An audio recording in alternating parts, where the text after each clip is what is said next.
Министре, ке имавте средба со министерот за Европа во германската влада Михаел Рот. Какви беа пораките што ги добивте и од средбите, од состаноците со другите представници на германската влада за амбициите на Македонија и во ЕУ и во НАТО? Брзо да станеме членка на Алијансата, а во 2018 веќе да ги почнеме преговорите за членство. Пораките кои што доаѓаат од сите во Германија е дека навистина се задоволни со тоа како работите се менуваат во Република Македонија. Германија беше една од земјите која што стратешки ја поддржуваше Македонија и во делот на ЕУ и во делот на НАТО членството сиве овие години. Меѓутоа, тогаш кога имаше проблеми, тогаш знаеа да бидат многу прецизни и многу јасни во пораките. И сега повторија дека она што се случуваше во изминатите неколку години во делот на медиумите, во делот на корупцијата, владењето на правото, независноста на институциите, навистина многу ги разочарало. И ја одземало енергијата која што Германија вообичаено ја вложува во поддршка на Западниот Балкан, па и во поддршка на Македонија. Така што беа задоволни од тоа што владата успеа и во релативно неповолни околности, во услови на висока поларизација политичка внатре во парламентот, да обезбеди реализација на неколку стратешки приоритети во делот на медиумите, во делот на реализација на изборите за време на кампањата на локалните избори, како и предлозите кои што се веќе на маса во поглед на реформи на безбедносниот сектор, особено во делот на прислушкување, како и во делот на судството. Она што е видливо и во Берлин е дека владата е подготвена да го промени начинот на кој власта се третира од страна на оние кои што ја носат најголемата одговорност во државата.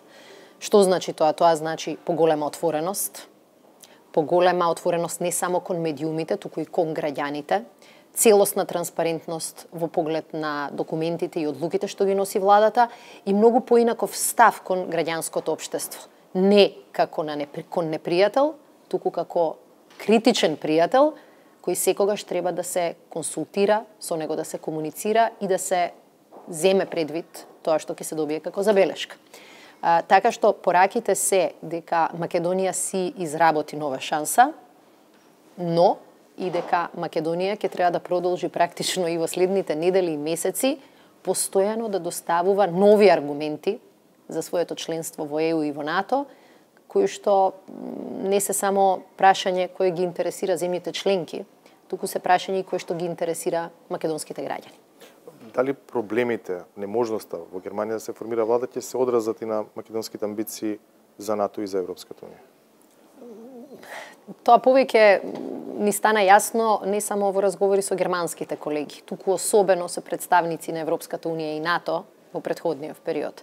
Речи си и да нема европски политичар кој нема да ви ја каже својата загриженост дека без германска влада со полн капацитет многу тешко е да се раководи со Европската унија. Особено во делот на проширувањето, каде што Германија е навистина еден од клучните фактори. Затоа и ние како граѓани на Македонија, како луѓе со одговорност во Македонија, навистина сакаме, посакуваме да видиме час поскоро нова германска влада и со што е можно поширока поддршка и мандат. Јасно е дека ова е нова ситуација за Германија.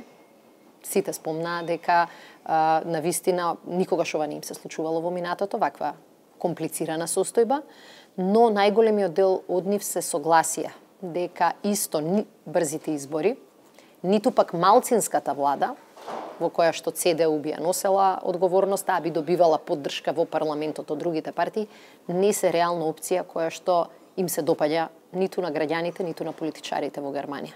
Така што секојдневно расте реално притисокот врз социјалдемократите во Германија, сепак да ја прифатат поканата да бидат во владата. Дискусијата таму почнува уште во текот на нивниот конгрес, но одлуката која што ќе се носи, доколку е позитивна, ќе мора да добие и зелено светло од страна на сите членови на СПД, што покажува колку и граѓаните и партиите се свесни дека вакви одлуки не смеат преку ноќ и не смеат лесно да се носат. Дали ќе успее Македонија да ги заврши обврските што Брисел ги достави во многу кус период до нова година, да кажеме да се протурка, да се изгласат неколку клучни закони во парламентот? Јас сум убедена дека во оваа фаза, како држава, како влада, како луѓе, ќе успееме да ги избуткаме сите клучни проекти од кои зависи ставот на Европската комисија да ја тргне условената препорака и да ја даде на Македонија препорака за почеток на преговори.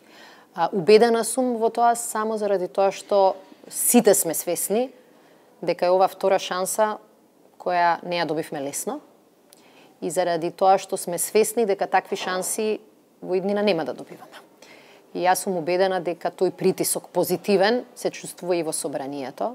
Тоа го чувствуваат сите избрани представници, бидејќи граѓаните сакаат Македонија да престане да го губи своето време и ако можеме и да надоместиме дел од загубеното време. Видовме што се случува околу нас. Црна Гора стана членка на НАТО. Не беше држава кога ние се реформиравме за да станеме членка на НАТО. Погледнете Европската комисија, планираше да донесе стратегија која во главно акцентот ќе го стави на Србија и на Црна Гора. Тие испуштени шанси, тоа испуштено време многу тешко се надоместува, но мора да направиме се ова што ни се даде како втора можност да се протнеме на некој начин, да го искористиме. И мислам дека пораката која што стигне и од Брисел од страна на претседателот на Европската комисија, господинот Јункер, дека е Европската комисија импресионирана од чекорите кои ги превзеде Македонија, не се даваат така лесно.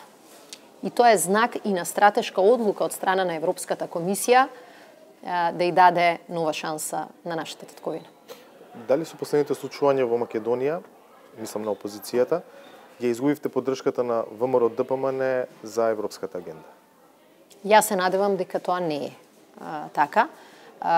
Зад нас беа тешки одлуки, тешки дискусии. Не е лесно во услови на пост 27 април случувањата да се најде заеднички јазик за многу теми. Меѓутоа, факт е дека во изминативе години сите сме се труделе да се расправаме за многу прашања, ама за некои клучни пакети, од кои зависи членството на Македонија во Европската Унија и НАТО, сепак да наоѓаме заеднички јазик. Во изминативе 6 месеци навистина се трудевме да ја покажеме и на опозицијата дека сакаме поинаква Македонија. И дека затоа ние како влада имаме обврска да создадеме поинаква клима. И покрај тоа што ВМРО ДПМН одлучи да формира 10 пратенички групи за да го блокира собранието, ние и понатаму останавме цврсти во определбата. 9 комисии да бидат председавани од пратеник на ВМРО ДПМН, а 5 да бидат со мнозинство од опозицијата. Тоа не беше лесна одлука. Меѓутоа сметавме дека е многу важно да испратиме таков гест. Најголемиот дел од законите, кои што се дел од планот 369, уште пред да завршат со владина процедура, ги доставувавме на координаторот на ВМРО ДПМН за консултации. И реално сакавме да го чуеме нивното мислење и да најдеме некаков заеднички јазик. Тоа беше случај и со реформите во правосудството, но исто така и со многу чувствителните реформи во безбедносниот сектор. Ние тие сигнали не ги праќаме за шминка. Сакаме да научиме да разговараме како возрастни луѓе во една позрела држава. Факт е дека сите пратеници или носители на одлуки во ВМРО ДПМН не се исти. И некои од нив се свесни дека политиката на обструкции, на блокирање, на практично стопирање одново на македонскиот план за членство во Европска Унија и НАТО не носи добро ниту на Македонија, ниту пак на ВМРО ДПМН. И многу се поотворени за разговор. Но се разбира дека лидерската трка сега ќе биде можеби центарот на нивното внимание. Јас се надевам дека она што го слушаме од многу членови на ВМРО ДПМН ќе се види и на партискиот конгрес. Свесни се дека се неопходни промени. И свесни се дека ова и нив ги влече кон дното.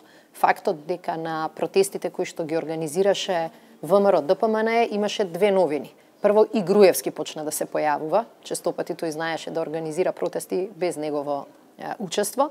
И второ, освен него, се појавуваат уште 100, 200, 250 луѓе.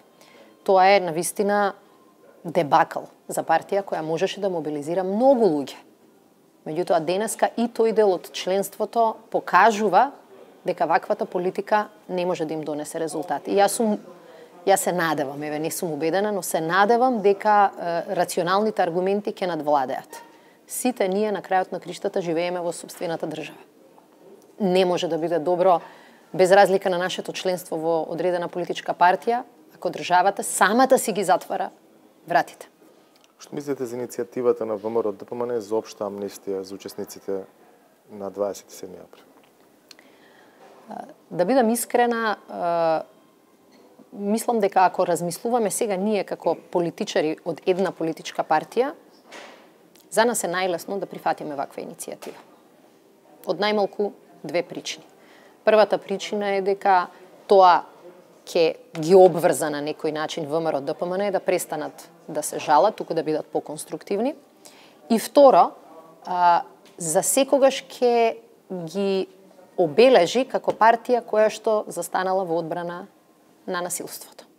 Значи, од аспект на партија, најверојатно најлесната одлука ни е да дадеме зелено светло за тоа. Меѓутоа, како луѓе кои сакаме да гледаме и во следните неколку години, свесни сме дека е катастрофа за држава како Македонија да кажеме дека ваквото насилство се исплатува. Дека можеш во било кое време да организираш напад на парламентот, да пробаш да убиеш луѓе и ако не испадне сето тоа, да искористиш партијата која што го организирала за да ти обезбеди услови за амнестија. И втората работа која што сакам да ја кажам, мислам дека Груевски повторно ги користи луѓето кои го спроведоа сценариото за 27 април како покритие и заштита, штит за својата одговорност. Груевски вели дека ќе бара амнестија за 27 април, меѓутоа мислам дека неговата вистинска цел е да го направи тоа што не му успеа минатата година, а тоа е да бара генерална амнестија за сите случаи кои што се поврзани со специјалното јавно обвинителство. Првиот пат тоа го направи, се обиде да го направи преку Иванов, сега преку нас сака тоа да го направи. И затоа велам го користи тоа што се случи на 27 април за да практично скрие дека не се бори дури ни за своите партиски колеги. Се бори само за еден човек, само за самиот себе си.